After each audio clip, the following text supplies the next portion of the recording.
With the Island Packet pretty much gutting its sports department and pretty much giving up on covering local high schools, a couple of former staffers are taking up the banner and moving content online. That's where it's going, folks. Jeff Shane will debut lowcountryprep.com around Labor Day. Justin Jarrett already has LowCoSports.com online. Justin joining us on WHHI. First, let's talk a little sports. Takeaways from week 0 in high school football. Well, first of all, I've joined the no week 0 revolution. I'm Good. calling it week 1. Now that everybody plays, I think it's kind of silly to call it week 0. So I love it. I've joined that revolution. But yeah, I mean, lots of exciting contests. You got to see Bluffton, of course. A little bit of a disappointing start for them against Screven County, but Hilton Head Christian and John Paul II had a phenomenal game out in Hardyville. I was able to check that one out. Went double overtime. Zachariah Doe with just an amazing game with 305 rushing yards and 4 touchdowns. You know, had some good games around. Thomas Hayward and Ridgeland with a good game as well. Hilton Head Prep had a tough opener, but Dave Adams is going to get them coached up, and they'll get some. They'll improve as the season goes along. So it was a great week 1, I'm going to say, and I'm already looking forward to week 2.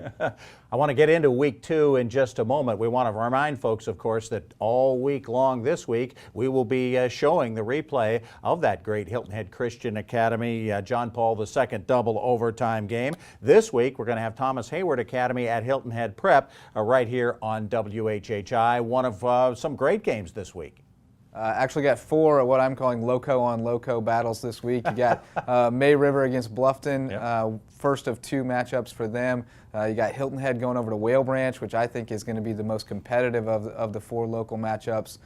Hilton Head Prep hosting Thomas Hayward, and then of course Beaufort and Battery Creek. And Battery Creek is going to be much improved. I think Coach Walter Wilson's going to do a great job there, but I don't think they're quite ready to compete with Beaufort just yet. Beaufort's got a great team this year. All right. What else is happening on the local sports scene that you're going to be covering online? Yeah, well, all the high school sports are starting to ramp up. We rolled out a volleyball preview last week, and we're going to have girls golf, girls tennis previews coming out, as well as cross country and swimming. Going to preview all the local teams in the high school ranks, and we'll be keeping up with them throughout the year. So keep up with them at LowCoSports.com. You also, of course, the sports information director at USCB. Sand Sharks back to school, and I would imagine back getting busy on the diamonds and fields and everywhere else as well. Yeah, of course. Baseball and softball will be practicing in the fall. Of course, they don't compete until the spring, but women's soccer firing up this week. They've got a match 3 o'clock Tuesday against Life University, and then play again on Saturday this weekend. So got some great matchups on the schedule, and let me tell you, I'm excited about that team.